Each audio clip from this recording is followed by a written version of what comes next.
Good morning বন্ধুরা, আমি মৌমিতা লাইফের খুঁটিনাটিতে আরও একটা নতুন দিনে তোমাদের অনেক অনেক স্বাগত। আজকে আর রান্নাবান্না নিয়ে না, একদম সিধা সিধা ব্রেকফাস্টের প্লেটটা হাতে নিয়েই চলে এসেছি। আজকে করেছি চাউমিন। তো চাউমিনটা করে টোরে এখন এখানে তিনজনে মিলে বসে পড়েছি সেটাকে এনজয় করতে। আর চাউমিন তো তোমরা প্রত্যেকেই জানো আমরা তিনজনেই খুব খুব ভালো খাই। তো এই যে আমি এখানে খাচ্ছি, কর্তামশাই এখানে বসে খাচ্ছে। দাঁড়াও, আরেকজন বাদ নেই, সেও আছে এখানে।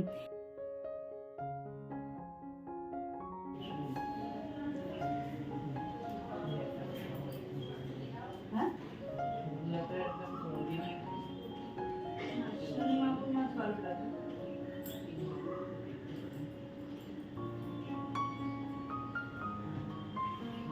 মা কালকে ওটা তুমি কি রান্না করেছিলে? মা কালকে ওটা তুমি কি রান্না করেছিলে?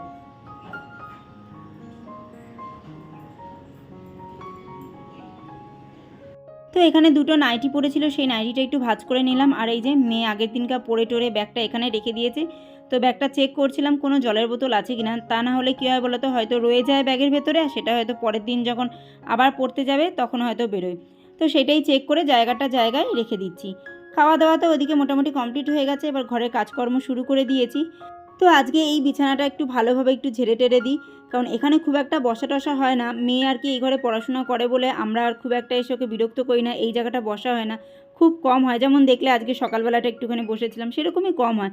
কিন্তু কি হয় বলো তো, মানে খুব ধুলো পড়ে এই জায়গাটা, যেহেতু এদিকে জানলাটা খোলা, আর এই কদিন বলছি না একটু হাওয়াও দিচ্ছে আমাদের এখানে, তো বিছানার উপর না বেশ ভালো ধুলো পড়ে।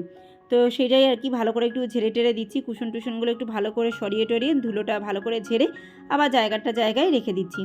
আর এই যে বিছানা চাদরটা না আমার ভীষণ পছন্দের, মানে ডিপ কালারের মধ্যে এত সুন্দরভাবে এই কালারফুল লাভগুলো আঁকা রয়েছে, যেটা দেখতে খুব ভালো লাগে।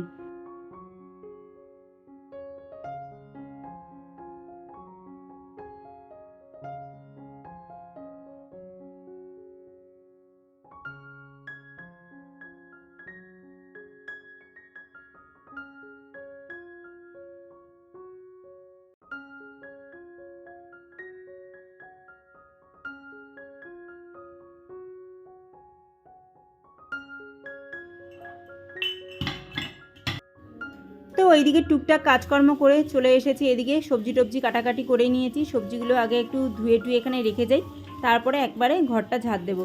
তাহলে কি হয়, রান্নাঘরে যে সবজি কাটার পরে যে ধুলোবালিটা পড়ে না, তো সেটা একবারে ঝাড় দিলে চলে যায়, পরে একবারে মুছে নিই আমি।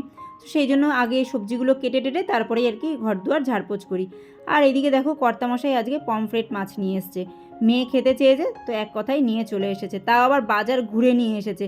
আজকে পাওয়াও যাচ্ছিল না, যেহেতু কর্তামশাই বাজারে দোকানদারদের সাথে একটু চেনা জানা রয়েছে, তো তারা আর কি রেখে দিয়েছিল রবিবার বিক্রি করবে বলে। তো সেই জন্য তারা বললো না না আমাদের কাছে আছে, তো এখান থেকে নিয়ে যাও। তো নিয়ে এসেছে। আসলে কি বলো তো, মেয়ে না এই পমফ্রেট মাছটাই পছন্দ করে। তোমাদের তো সবসময় বলি আমার মেয়ে মাছ পছন্দ করে না, কিন্তু এই মাছটা ভীষণ পছন্দ করে ও। ভীষণ মানে কি, দিলে খায়, আর একটু ভালো করেই খায় আর কি, মনের মতো করে খায়। তো সেটা দেখেও আমাদের খুব ভালো লাগে যে না, ওই মাছটা পছন্দ করে। কিন্তু মাছের মানে এই মাছটার যা দাম, তো সব সময় তো আর আনা হয় না, মাঝে সাঝেই আনা হয়। আর এর সাথে জড়িত একটা কাহিনী তোমাদের বলি। আমার যখন 7 মাসের স্বাদ দেওয়া হয়, তখন আমার ভীষণভাবেই পমফ্রেট মাছ খেতে ইচ্ছা করেছিল। তো মানে তখনও আর কি আমাদের এখানে পাওয়া যাচ্ছিল না, তো আমার ছোটো ননদ সেই বাজার ঘুরে খুঁজে টুজে এই মাছ নিয়ে এসেছে। তো সেই জন্য আমি সবসময় বলি, ভাগ্যিস ওই স্বাদের সময় আমার এই মাছটা খেতে ইচ্ছে করেছে, সেই জন্যই তো তুই অন্তত এই মাছটা অন্তত খাস। জানি না ও কোনো মাছই খায় না, কিন্তু এই মাছটা পছন্দ করে। আর এটাই আমার আজব লাগে যে আমি আমার ওই 7 মাসের স্বাদে এই ইচ্ছেটাই আর কি জানিয়েছিলাম যে আমার পমফ্রেট মাছ খেতে ইচ্ছে করেছিল। তো যাই হোক, এদিকে মাছটা ধুয়ে নিয়েছি। আর এই যে দেখো এখানে নুন হলুদ আর সামান্য একটু লঙ্কার গুঁড়ো দিয়ে মাছটাকে একটু ম্যারিনেট করে রেখে দেবো। আর এই মাছের একটা কি জ্বালা জানো, সে যতই জুতজাত করে ভাজি না কেন, মানে লেগে যায়। জানি না এর কোনো উপায় আছে কি না আছে, যতই আমি একটা একটা করে ভাজি কিংবা অনেক গরম করে ভাজি, তেল মানে আঁচ আস্তে করে দিই, জানি না, আমি ভাজতে গেলেই জানি লেগে যায়। খুব নরম মাছ তো, খুব মানে অসুবিধে হয়। আর মাছটা তেল হলুদ মাখানোর পরে দেখছি যে ওর গায়ে না কাটা নেই। বড় বড় মাছগুলো একটু যদি না চিড়ে দিই তাহলে ভেতরের নুন তেলটা ঢুকবে না, তো সেই জন্য একটু মাছটাকে কেটে দিলাম।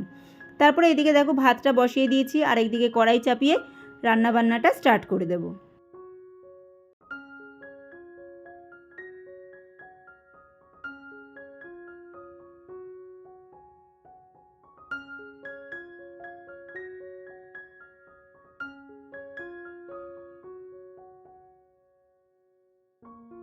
তো এখানে কালো জিরে আর শুকনো লঙ্কা ফোড়ন দিয়ে একটুখানি কুমড়ো ভেজে নেব, কুমড়ো ছেচকি বলে না, সেটাই করব। এটাও আবার আমার মেয়ে খেতে বেশ ভালোবাসে।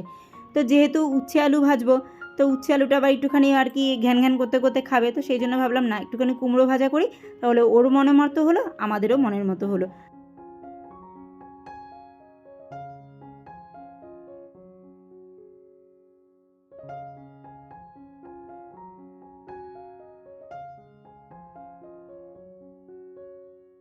দেখো আজ রান্না করতে করতে কে আমার সঙ্গী হলো, এর আমি নাম জানি না।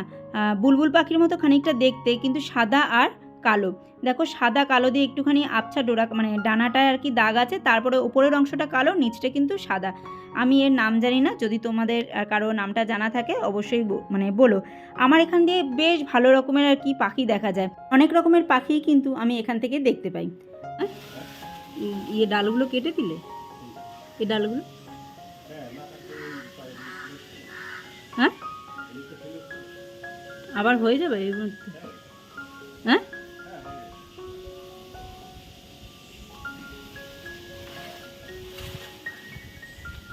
ফোন বাজছে।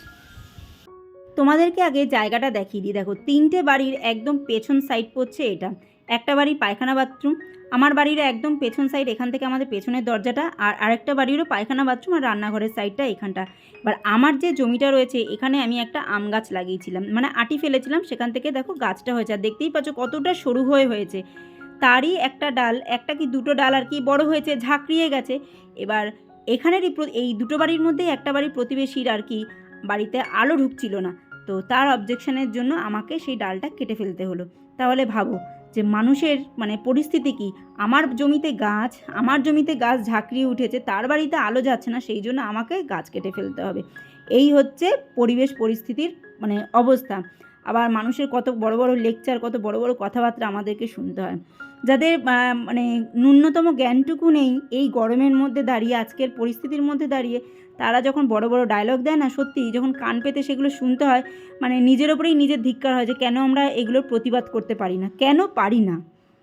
তো যাই হোক, এখন বসে পড়েছি এখানে একটু পেয়ারা মাখা করব বলে। কর্তামশাই 2টো পেয়ারা নিয়ে এসেছে, আর মানে আমি পেয়ারা মাখা খেতে ভালোবাসি, তো মাখিয়ে আনেনি, বলেছে আজকে তুমি মাখো, কারণ কাসন্দিটা আমাদের বাড়িতে রয়েছে যেহেতু, তো সেই জন্য বলছে যে ওখানে তো অনেক ঝাল করে মেখে দেয়, তুমি তোমার মতো করে পেয়ারা মাখাটা মাখো। তো এখন বিকেল কটা বলবো, 4:30 মতো বাজে। তো পেয়ারাটা নিয়ে বসে পড়েছি পেয়ারা মাখা করব বলে। তো পেয়ারাটা ভালো করে ধুয়ে টুয়ে নিয়েছি, এখন এটাকে পিস পিস করে কেটে নেব। ওদের মতো তো তাড়াহুড়ো করে অত সুন্দর সুন্দর একই সাইজের পিস করতে পারি না, আমি আমার মতো করে পিস করে নিচ্ছি।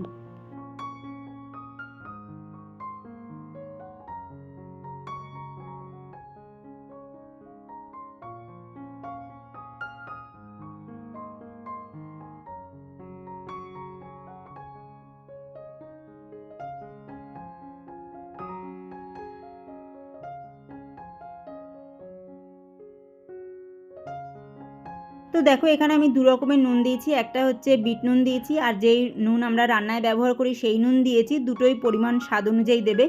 একদমই সামান্য একটুখানি লঙ্কার গুঁড়ো দিয়েছি, একটা কাঁচা লঙ্কা কেটে দিয়েছি, আর সামান্য একটু চিনি দিয়েছি, আর দিয়েছি বেশ খানিকটা কাসুন্দি।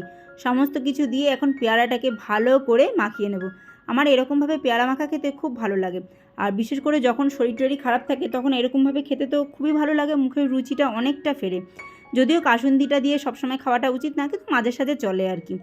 তো যাই হোক, এই যে 2টো চামচ নিয়ে এসেছি, আমি আর কর্তামশাই এখন খেয়ে নেব। আমার মেয়ে খুব একটা পছন্দ করে না, ওকে জোর করে দেওয়া হবে, খেলে হয়তো 1-2টো আর কি পিস খেলেও খেতে পারে। তো এই যে এখন নিয়ে বসে পড়েছি দুজনে পেয়ারা মাখাটা। তো আজকেও এই পর্যায় থেকে বিদায় জানাতে হবে তোমাদেরকে। তো চলো আমরা দুজনে পেয়ারা মাখাটা নিজেদের মতো করে এনজয় করতে থাকি। আবার দেখা হবে নতুন একটা পর্ব নিয়ে। তো তোমরা সবাই ভালো থেকো, সুস্থ থেকো, সাবধানে থেকো। আর প্লিজ আমার ভিডিও যদি তোমাদের ভালো লেগে যায় তাহলে অন্তত একটা ছোট্ট করে কমেন্ট করে যেও, তাহলেই বুঝবো যে তোমরা আমার সাথে আছো, পাশে আছো। আর যদি একটু বেশি ভালো লেগে যায় অবশ্যই সাবস্ক্রাইব করে নিও।